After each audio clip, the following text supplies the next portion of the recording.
Hi, I'm Taya Williams. Thank you for joining me here on Taya's Sweet Aroma.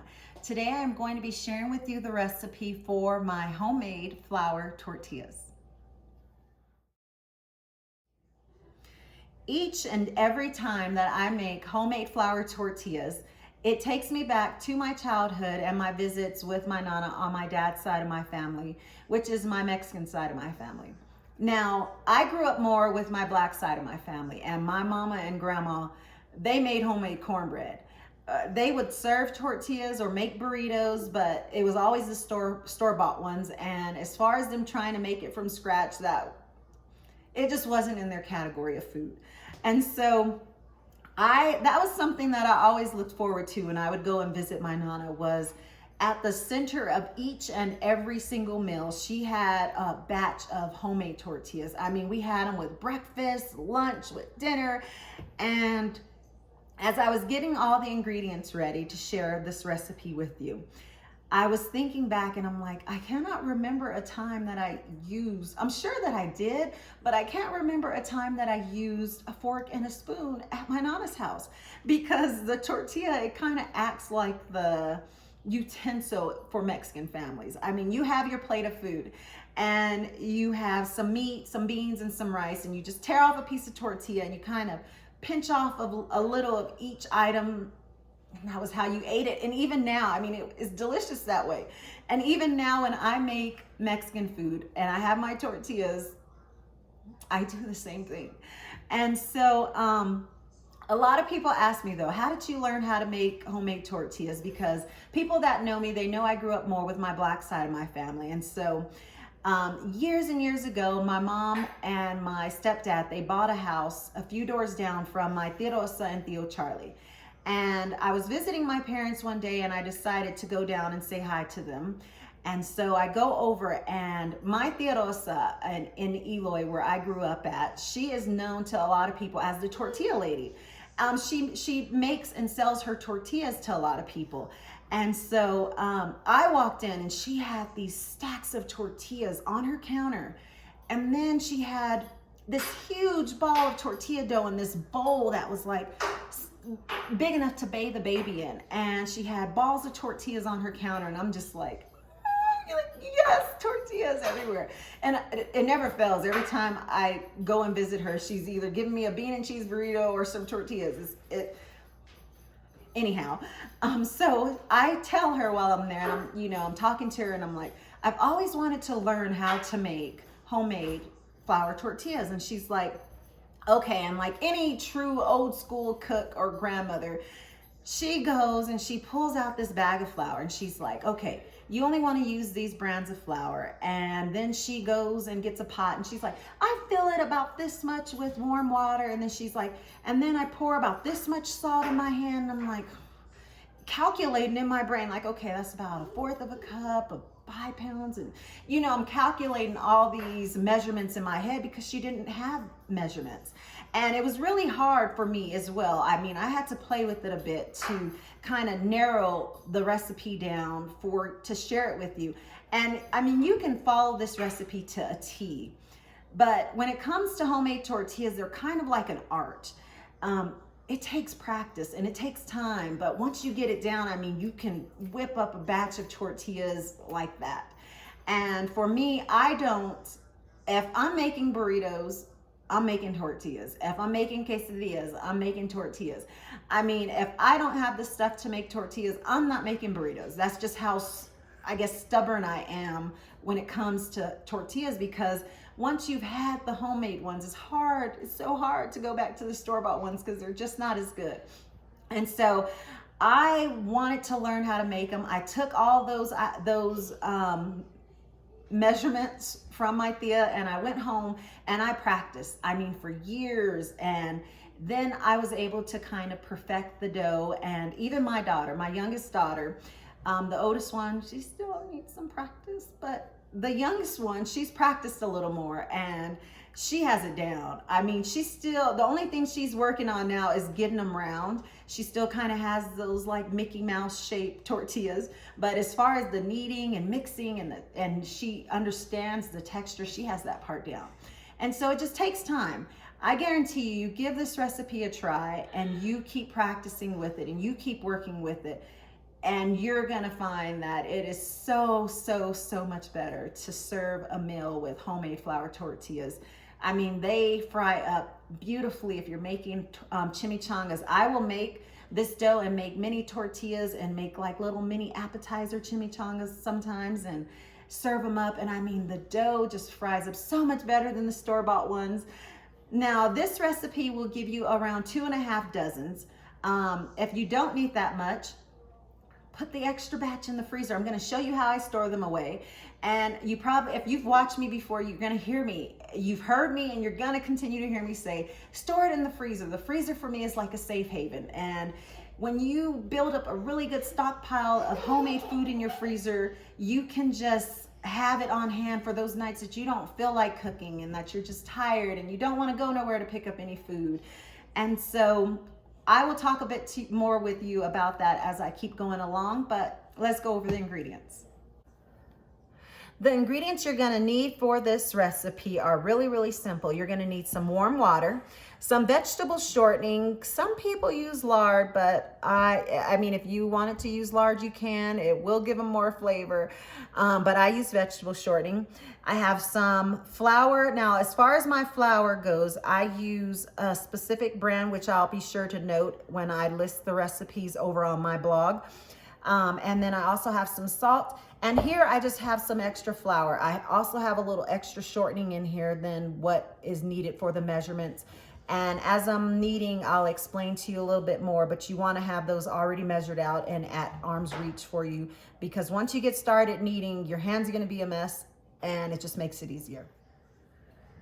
So to get started, as you can see, I have my flour and my salt. I'm just giving them a quick little mix. To this flour, I'm gonna now add in my vegetable shortening.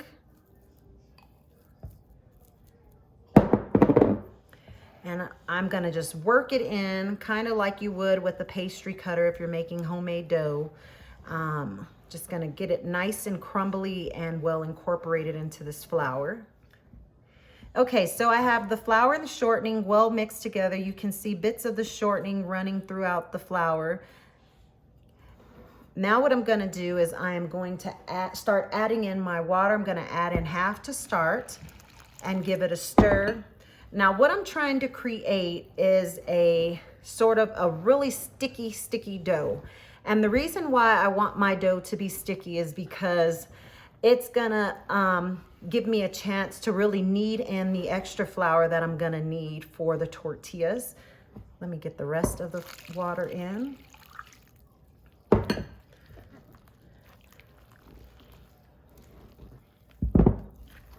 Okay, now that my dough has come together nicely, as you can see, it's nice and sticky.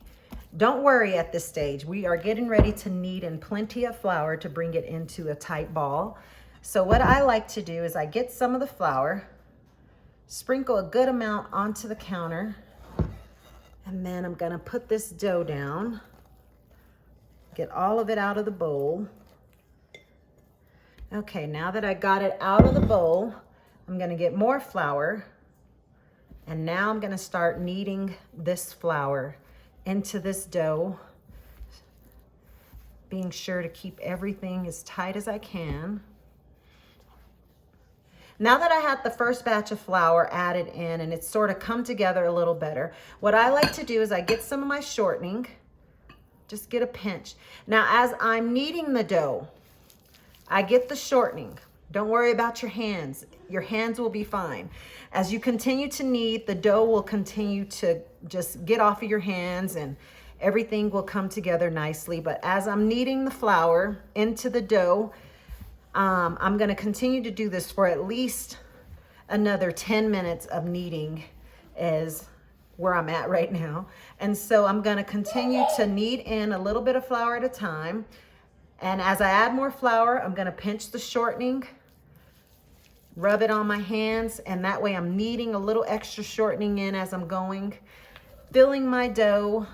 And after about 10 minutes of kneading, I'm gonna kick this into high speed.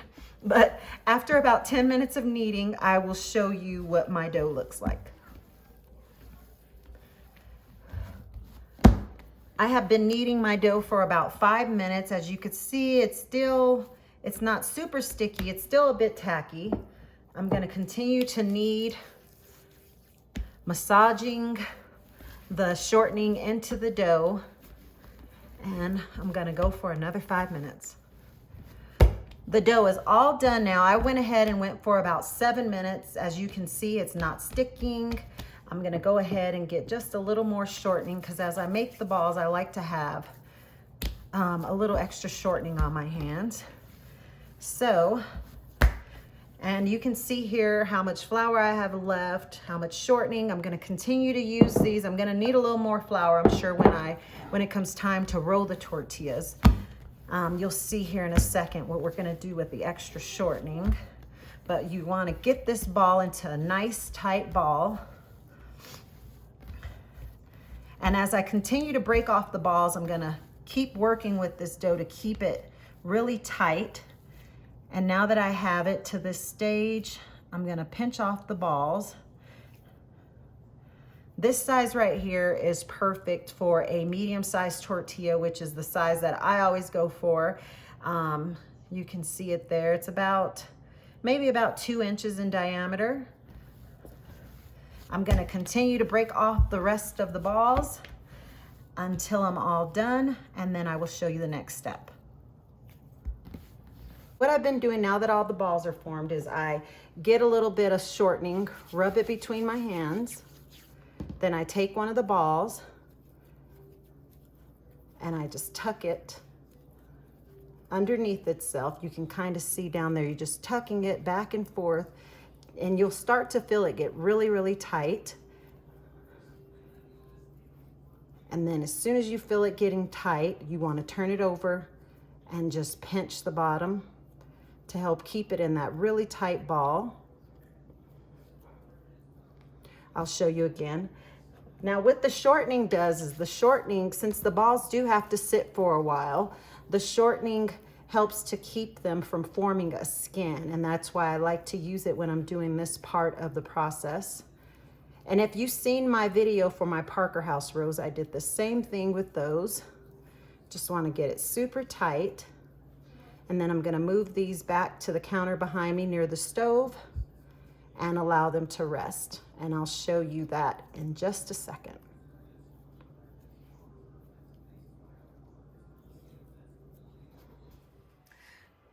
Once all the balls were done, I went ahead and placed them close together, a little closer to the stove from where I was working at.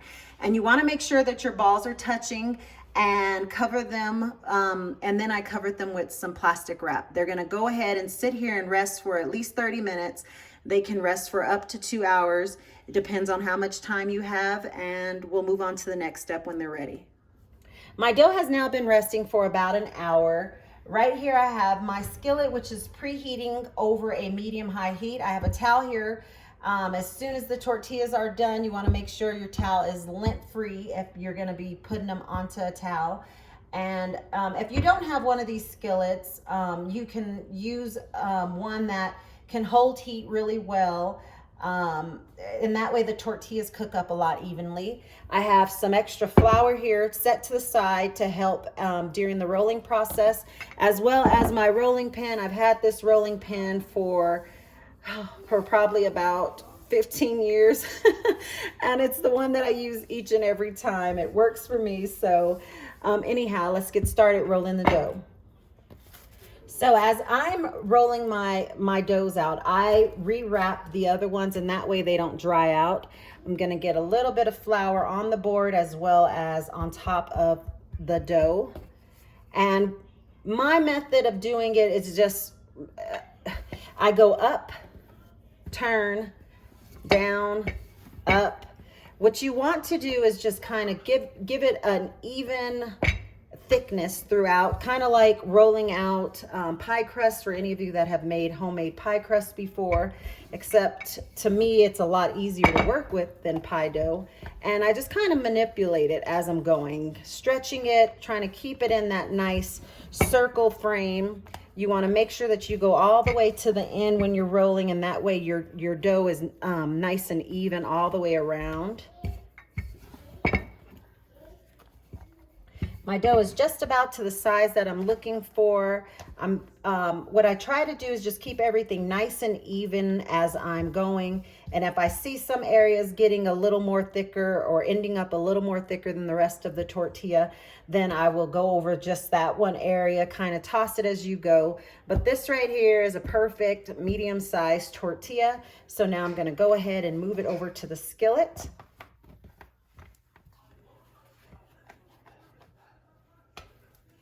Put it right onto the pan.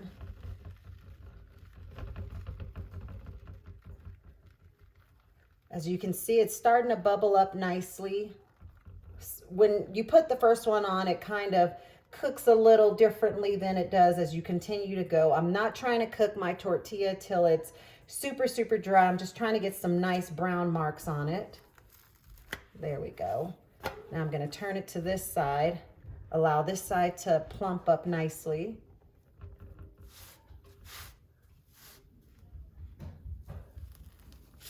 There you go. Now you can see you have a nice homemade flour tortilla. You can cook this a little bit longer if you want it. I like to stop it right here for storing it away because when I'm getting ready to cook them up to eat, I will put them back on the skillet and cook them a little bit longer. So right here is the perfect to me, it's where I like to stop at with the cooking process. I'm going to go ahead and I'll show you another one. So let me show you one more. Again, you want to put a little flour down, put some on top of your tortilla. Not too much, just enough to keep the dough from sticking to the counter as well as to your rolling pin. You want it to have a little grip on the counter because that's what's going to help stretch it out nicely for you. Just keep turning it as you go. You may find that when you're making your tortillas that rolling it a little differently may work for you. This is just what works for me. Kind of play with the dough. You'll get the hang of how to do it all. Okay, so right here is where I'm going to stop. Again, it's to that medium size. We're going to move it on over to the skillet. I'm just placing it again right in the middle. Allow it to cook up.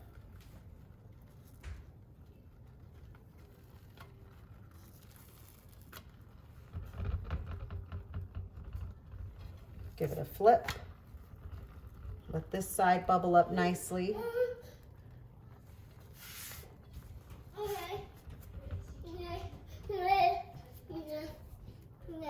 Snack, here, tortilla. There you go. Second one is nice and done. And I like to stack them the same way that this side is what cooks second, so I put that side down. Just a little pet peeve of mine. But I'm going to go ahead and crank up the speed and get the rest of these tortillas done. And I will show you the finished product when I'm done. Whew. You can see how nice the tortillas came out. They're not super thick. I do not like really thick tortillas, and they came out perfect. Now that all the tortillas are done, I am just rubbing a little butter over the top. These are really good even with just some cinnamon and sugar and butter. The texture is good.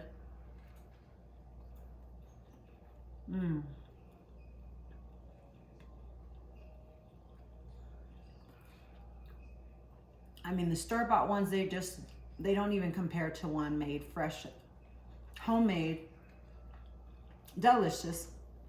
Can't wait to eat this for dinner. So now, what I do to store away the tortillas is I take a Ziploc freezer bag. You guys are probably tired of seeing my freezer bags. And I get about a dozen of them. And this is the way I store them, even if I am using them, just to keep them from drying out on me. And the medium-sized ones, as you see, they fit perfectly in these bags. seal them up. Once some of the steam releases, seal them up, put them into the freezer. And like I said, you take them out, leave them on the counter at room temp for just a little bit, cook them on the stove, and it's just like a good, fresh, homemade tortilla again. Anyhow, I thank you for spending time with me here today. I hope that you enjoy this recipe, that you give it a try. Don't forget to like and subscribe below, and I'll see you again next time. Bye.